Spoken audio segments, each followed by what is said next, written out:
मोहम्मद मालिक साहब, एक बड़ा अरसा ये पहले तो थोड़ा बहुत आता रहा, फिर हुआ कि जी वुकला ने हाईजैक कर लिया है, फिर कुछ सियासी लोग भी सामने आए।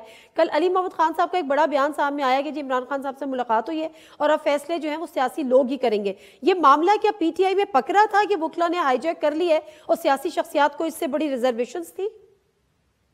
नहीं, जाहिर है, देखिए ना, एक तो जिन हालात में इलेक्शंस हुए, जनरल इलेक्शंस, उसमें शायद आपको याद नहीं है, सबसे पहले खबर मैंने ब्रेक की थी कि इमरान खान साहब बहुत मैसिवली लॉयर्स को टिकट देंगे।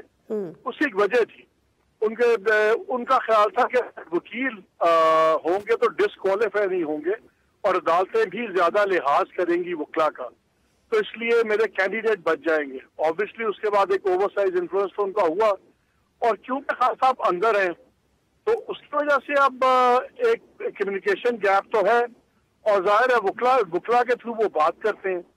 अब वो वुकला के अगर सीधी बात भी करें तो जो पॉलिटिकल लोग हैं वो समझ लेंगे शायद वुकला कोई रंगबाजी कर रहे हैं, कोई चीज को आधा सच आधा झूठ कर रहे हैं।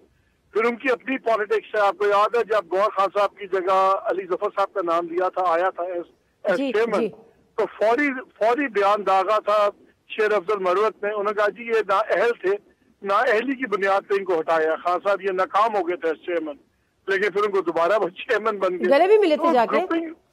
बिल्कुल, ग्रुपिंग तो बहुत स्ट्रांग है। ग्रुपिंग विद इन पॉलिटिशियंस तो हमेशा रहती है, फिर ग्रुपिंग विद इन लॉयर्स भी है। इस वक्त एक्चुअली 4-5 ग्रुप्स हैं।